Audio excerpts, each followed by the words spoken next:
What I think is interesting is that AI is introducing a whole new set. So there was some interesting sort of almost sidebar news that came out from an IPO that sort of spoke to this. So I don't know if you want to bring that one up. Yeah, the Rubrik IPO, obviously, tech IPOs are back, and Rubrik is definitely joining the crowd with filing its S1. And the fact that it's going IPO is not a big surprise. They've been a very successful startup, and been successful in the market. But they do have this AI governance committee that they talked about in their S1 filing, which is this cross-departmental group of individuals who are responsible for figuring out how AI will be used within their organization. And Rubrik, although they are a data-centric company, as for their offering, they are not technically an AI company. They would not consider themselves to be an AI provider as a in terms of their primary product. So it's interesting to see that they are looking at having this AI governance committee as a publicly stated capability, and it's an open question as to whether this is going to be a necessary capability going forward. It definitely seems to be something that people should be thinking about.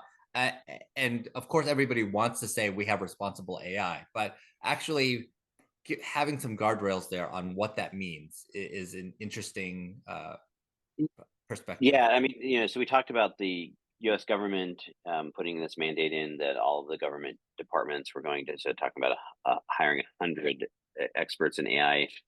We talked about this last week, and effectively that's the same thing, right? These are people, individuals responsible versus committees. But it's a government. I'm sure they're going to have committees, Mhm. Um, so we talked about this last week that I think every organization should be following suit, but looking at it from both perspectives. And I would argue the same thing. I think governance is always tough because the initial posture is always that risk mitigation, and you could make the I think successfully make the argument that's its primary thing. I would argue, however, that governance is about the effective governing of part of your strategy or if you're part of your tech stack, whatever it is that its scope is, to make it most effective. And part of that is reducing risk and managing risk, but part of it's also how are we most effectively leveraging this. So, I think it's certainly something that we're going to see every tech company do. And I think I would argue that you should see every, traditional enterprise do. And it's not, a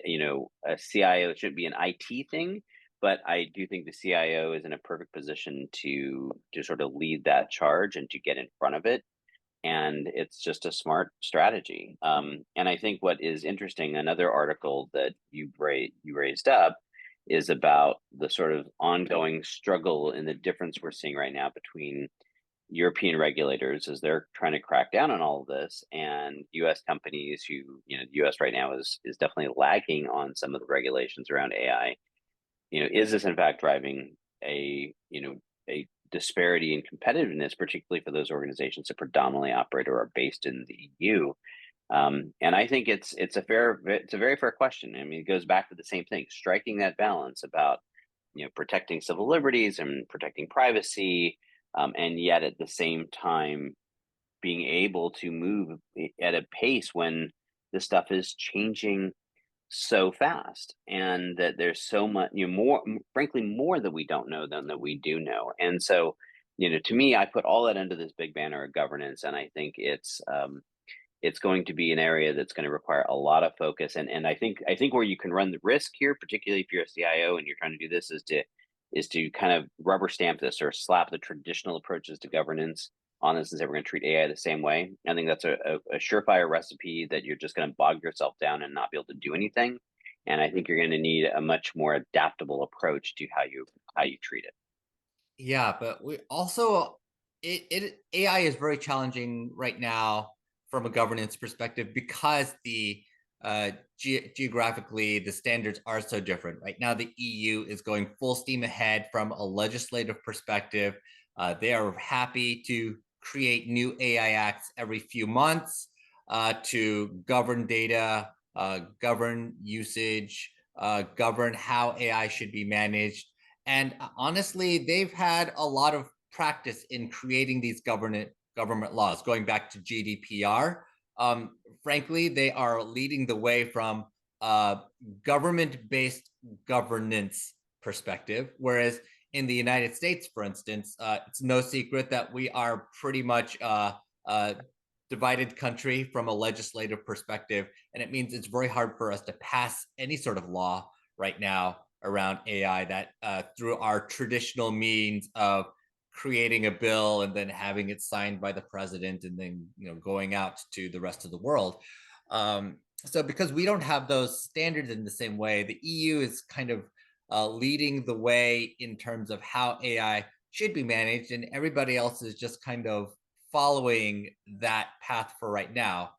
It's very interesting because I think we would it's not that hard to argue that the EU has never been considered kind of startup friendly or concept friendly.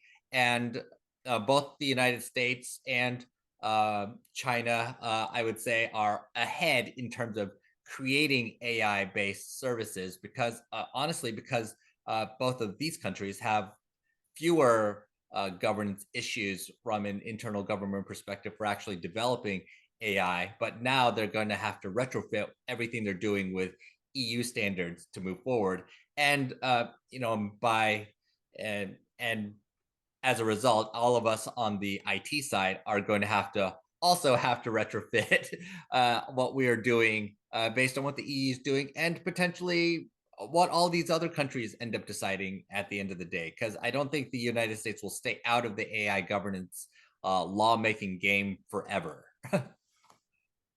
No, I think, I mean, this is, as you pointed out, this has been a long-standing challenge.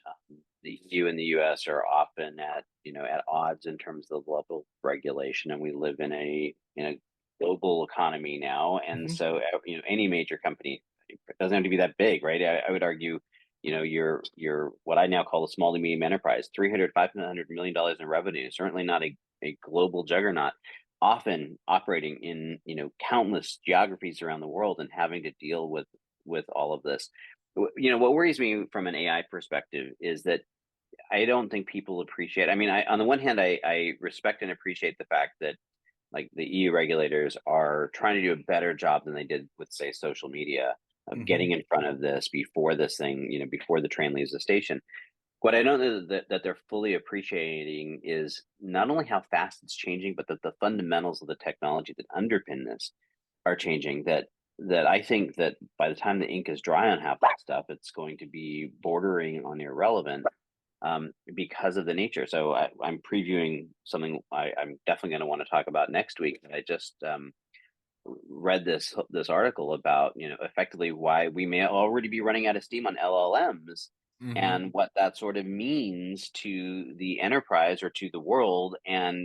But underlying that means that all these rules we're focused on are all focused on the way LLMs work, and we're almost certainly going to be transitioning this technology relatively quickly, I think. And so, I think I think regulation is going to be such a slippery slope. And I think if I'm the EU, I think you do need to be concerned about, yes, being ahead of it's great, but if you make the organization trying to, from the EU, trying make them less competitive because of it, then I'm not sure that's really beneficial to you either. So, right now they're mostly targeting the big companies, the big tech. That's pretty safe ground, I think, because they've got the Mhm. wherewithal to try to nuance it. But